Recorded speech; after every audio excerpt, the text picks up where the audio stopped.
আসসালামু আলাইকুম। গত ভিডিওতে আমি তোমাদেরকে জামাটির কাটিং ভিডিও শেয়ার করছি, এখন সেলাই ভিডিও শেয়ার করব। এখানে আমি প্রথমে গলার পট্টির কাপড়গুলো নিয়ে নিয়েছি। এখন এই কাপড়গুলো আমি জোড়া দিয়ে নেব। অফ ক্যামেরা আমি পুরোটা সেলাই করে নিয়েছি। এখন আমি জামাটির কাজ জয়েন করব, এর জন্য টপ পার্টগুলো একটার উপর আরেকটা রেখে কাঁধ বরাবর ডাবল সেলাই করে নেব। আমি অফ ক্যামেরায় তা করে নিয়েছি। এখন আমি জামাটির সামনের অংশ ভাঁজ করে নিয়ে মাঝখান দিয়ে কেটে নেব। এখানে আমি দুইটা টিপ বোতাম দেব, তার জন্য 1 ইঞ্চি করে দুইটা কাপড় কেটে সেলাই করে নিব। এই অংশটা আমরা ব্লাউজের বোতাম ঘর যেভাবে সেলাই করি ঠিক সেম ওয়েতে সেলাই করে নেব।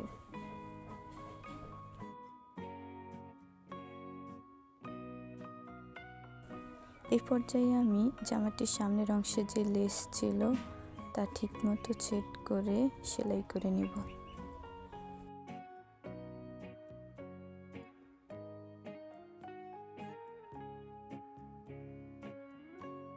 এখন আমি জামাটির নিচের অংশ উপরের অংশের সাথে কুচি করে জোড়া দিয়ে নেব। আমি অফ ক্যামেরায় সেলাই করে নিয়েছি। এখন আমি জামাটির উপরের অংশে দুইটা লেস বসাবো। তার জন্য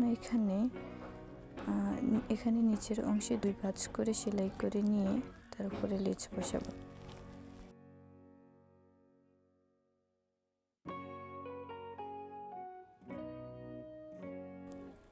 এখন আমি গলার পট্টির কাপড়গুলো নিয়ে নিয়েছি। এই কাপড়গুলো আমি 2 ভাঁজ করে জামার উল্টা পাশে সেলাই করে নেব।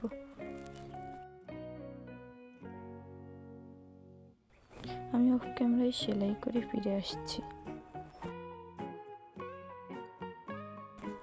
এই যে আমি এইভাবে সেলাই করে নিয়েছি।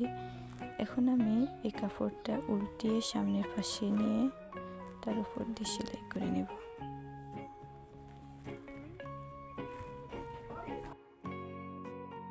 আমাদের গলাটা সেলাই করা কমপ্লিট। এখন আমি গলা যেভাবে সেলাই করছি ঠিক সেম উপায়ে হাতাটাও সেলাই করে নেব। সেলাই করার পর আমাদের হাতাটা দেখতে ঠিক এই রকম হয়েছে। গলায় হাতে এভাবে বিট লাগালে ফিনিশিংটা খুব সুন্দর আসে। এখন আমি হাতার কাপড়টা নিয়ে নিয়েছি। তো এই কাপড়টা আমি 2 পাশে 2 ভাঁজ করে সেলাই করে নেব।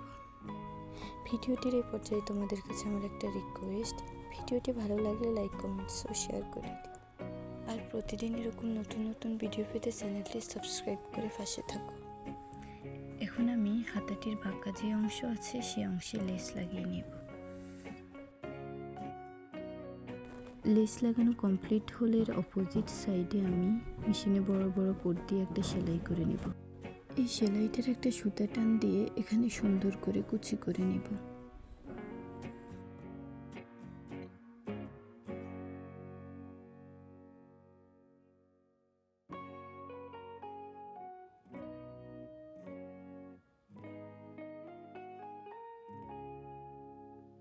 এই কুচি অংশটা লাগানোর জন্য আমি জামাটির টপ পার্টে 2 পাশে দাগ কেটে নেব।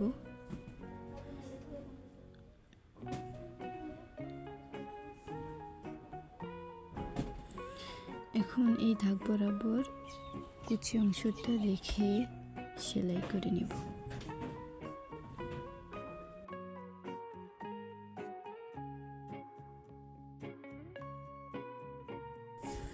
এই যে আমাদের হাতাটা লাগানো কমপ্লিট।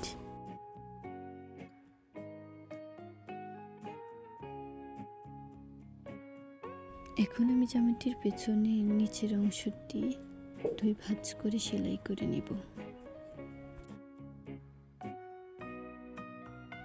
এই পর্যায়ে আমি জামাটির ফিতাগুলো 1 ভাঁজ করে সেলাই করে নেব। এখন আমি এই কাপড় দুইটা উল্টিয়ে সিধা করে নেব।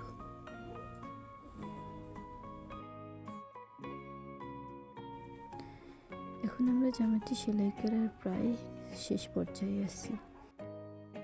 এখন জামাটির ফিতাগুলো মাঝখান বরাবর রেখে দুই পাশ দিয়ে সেলাই করে নিব।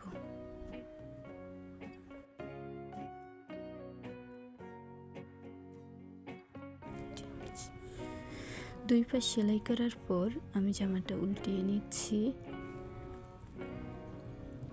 জামাটার সামনের অংশে আমি দুইটা টিপ বুতাম দেব।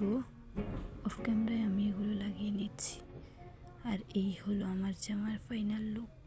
জামাটা কেমন হয়েছে জানাতে ভুলবেন না। ধন্যবাদ।